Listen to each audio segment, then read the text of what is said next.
আজ আমরা air India flight AI-171 দুর্ঘটনা নিয়ে কথা বলছি। এটা ঘটেছিল 12 জুন 2025-এ। আমাদের কাছে যা তথ্য আছে সেগুলো এই ভয়াবহ ঘটনাটার একটা বিস্তারিত ছবি তুলে ধরে। হ্যাঁ, মর্মান্তিক একটা ঘটনা। আমাদের লক্ষ্য হচ্ছে দুর্ঘটনার মূল ঘটনাগুলো একটু বোঝা, তদন্তের দিকগুলো জানা আর এর কি প্রভাব পড়ল সেটাও দেখা। ঠিক। সবচেয়ে অবাক করার মতো ব্যাপার হলো টেক অফের কয়েক সেকেন্ডের মধ্যেই একটা এত আধুনিক প্লেন বোয়িং 787 ড্রিমলাইনার কি করে দুর্ঘটনায় পড়ল। হ্যাঁ, আর তার চেয়েও আশ্চর্যজনক হলো একজন যাত্রীর বেঁচে ফেরাটা। একদম। চলুন তাহলে একটু গভীরে যাই। ফ্লাইটটা ছিল আহমেদাবাদ থেকে লন্ডন গ্যাটওয়েক, বোয়িং 787-8 ড্রিমলাইনার। যাত্রী ছিলেন 230 জন আর ক্রু মেম্বার 12 জন। টেক অফের ঠিক পরে যখন প্লেনটা ধরুন প্রায় 625 ফিট উঁচুতে, তখনই হঠাৎ করে উচ্চতা হারাতে শুরু করে। ঠিক তাই। আর তারপর প্লেনটা সোজা গিয়ে পড়ে মেঘানীনগরের একটা আবাসিক এলাকায়, একটা মেডিকেল ছাত্রদের হোস্টেলের ওপর।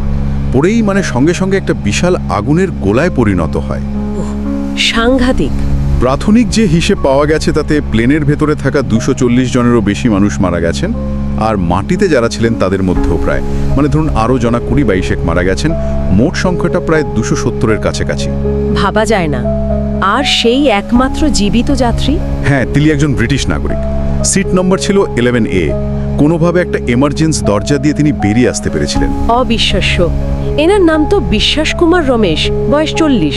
হ্যাঁ, বিশ্বাস কুমার রমেশ। আর তিনি প্রায় অক্ষতই ছিলেন বলা যায়। শোনা যাচ্ছিল যে দুর্ঘটনার সময় উনি নাকি ফোনে ওর বাবার সাথে কথা বলছিলেন। তাই নাকি? কি বলছিলেন? বলছিলেন যে আমি জানি না কিভাবে বেঁচে আছি। উনি নিজেও বুঝতে পারছিলেন না যে কি করে এটা সম্ভব হলো। উফ, একদিকে যেমন আশ্চর্যজনক, তেমনি দুর্ঘটনার কারণটা জানার জন্য মনটা আরো বেশি উৎসুক হয়ে উঠছে। তদন্তের কি খবর?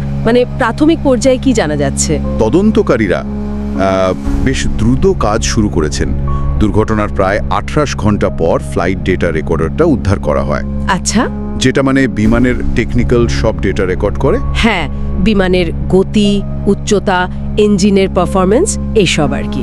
আর তার কয়েকদিন পর ককপিট ভয়েস রেকর্ডারটাও পাওয়া যায়, যেখানে পাইলটদের শেষ কথাবার্তা রেকর্ড থাকে। ঠিক। এখন যেটা তদন্তকারীদের ভাবাচ্ছে সেটা হলো দুটো ইঞ্জিন একসঙ্গে পাওয়ার লস করা। এটা কিন্তু খুব রেয়ার একটা ঘটনা। দুটো ইঞ্জিনই একসাথে? হ্যাঁ, সেটার সম্ভাবনায় খতিয়ে দেখা হচ্ছে। এর সাথে ফ্ল্যাপ বা লিফট সিস্টেমের কোনো সমস্যা ছিল কিনা সেটাও দেখা হচ্ছে। টেক অফের সময় যে ফ্ল্যাপগুলো এক্সট্রা লিফট দেয়, হ্যাঁ হ্যাঁ, তো ইঞ্জিন ফেলিয়ার আর ফ্ল্যাপের ভুল কনফিগুরেশন বা অন্য কোনো ত্রুটি, এই দুটো জিনিসই এখন মেইন ফোকাসে আছে। বার্ড স্ট্রাইকের কোনো সম্ভাবনা? সেটাও একেবারে উড়িয়ে দেওয়া হচ্ছে না। যদিও পাইলটরা সাধারণত এই ধরনের সিচুয়েশনের জন্য ট্রেনিং প্রাপ্ত হন। তদন্তটা বেশ জটিল, বুঝলেন। অনেকগুলো দিক খতিয়ে দেখতে হচ্ছে। আর এর প্রভাব, এটা তো ভারতের জন্য একটা বিশাল বড় দুর্ঘটনা। অবশ্যই। গত 25 বছরেরও বেশি সময়ের মধ্যে ভারতের সবচেয়ে বড় ভয়াবহ বিমান দুর্ঘটনা এটা। আর বোয়িং 787 ড্রিমলাইনারের ইতিহাসে প্রথম ফ্যাটাল অ্যাক্সিডেন্ট। প্রথমবার এই মডেলের প্লেন দুর্ঘটনায় এতজন মারা গেলেন। হ্যাঁ, এই ড্রিমলাইনার তো খুব আধুনিক প্রযুক্তির, সেফটির দিক থেকেও তো অনেক উন্নত বলে শোনা যায়। একদম। ড্রিমলাইনারের ডিজাইন, এর কম্পোজিট ম্যাটেরিয়াল, সেফটি ফিচার্স সব মিলিয়ে এটাকে অন্যতম নিরাপদ বিমান হিসেবেই ধরা হতো। আগে এর ব্যাটারি নিয়ে কিছু সমস্যা হয়েছিল, কিন্তু সেগুলো তো এত মারাত্মক দুর্ঘটনা ঘটায়নি। ঠিক। তাই এই রকম একটা আকস্মিক আর এত ভয়াবহ টেকনিক্যাল ফেলিয়ার, বিশেষ করে দুটো ইঞ্জিন একসাথে বিকল হওয়া বা ফ্ল্যাপ সিস্টেমের সমস্যা, এটা এই মডেলটার জন্য খুবই অপ্রত্যাশিত আর চিন্তার বিষয়ও বটে। আন্তর্জাতিক মহলও নিশ্চয়ই নজর যাচ্ছে। হ্যাঁ, অবশ্যই। ব্রিটিশ আর আমেরিকান তদন্তকারী সংস্থাগুলোও জয়েন করেছে। ভারতের যে সিভিল এভিয়েশন অথরিটি DGCA, তারাও নির্দেশ দিয়েছে এয়ার ইন্ডিয়ার বাকি 787 প্লেনগুলোর জরুরি ইন্সপেকশন করার জন্য। আর এই ঘটনার পর মৃতদেহ শনাক্ত করার যে কঠিন পরিস্থিতি, সেটা ভাবলেই যেন কেমন লাগে। নিঃসন্দেহে শনাক্তকরণের কাজটা খুব কঠিন। অনেক দেহই এতটাই ক্ষতিগ্রস্ত যে ডিএনএ টেস্টিংয়ের সাহায্য নিতে হচ্ছে। কর্তৃপক্ষ ধীরে ধীরে শনাক্ত হওয়া দেহগুলো পরিবারের হাতে তুলে দিচ্ছে। প্রধানমন্ত্রী নরেন্দ্র মোদীও ঘটনাস্থলে গিয়েছিলেন, সমবেদনা জানিয়েছেন। ইউকেতেও কোবরা কমিটির মিটিং হয়েছে এই ঘটনা নিয়ে। সুতরাং এর মানবিক আর আন্তর্জাতিক দিকটাও কিন্তু খুব গভীর। তাহলে তদন্তকারীরা এখন ঠিক কোন জিনিসগুলোর উপর বেশি ফোকাস করছেন, মানে নেক্সট স্টেপস কি?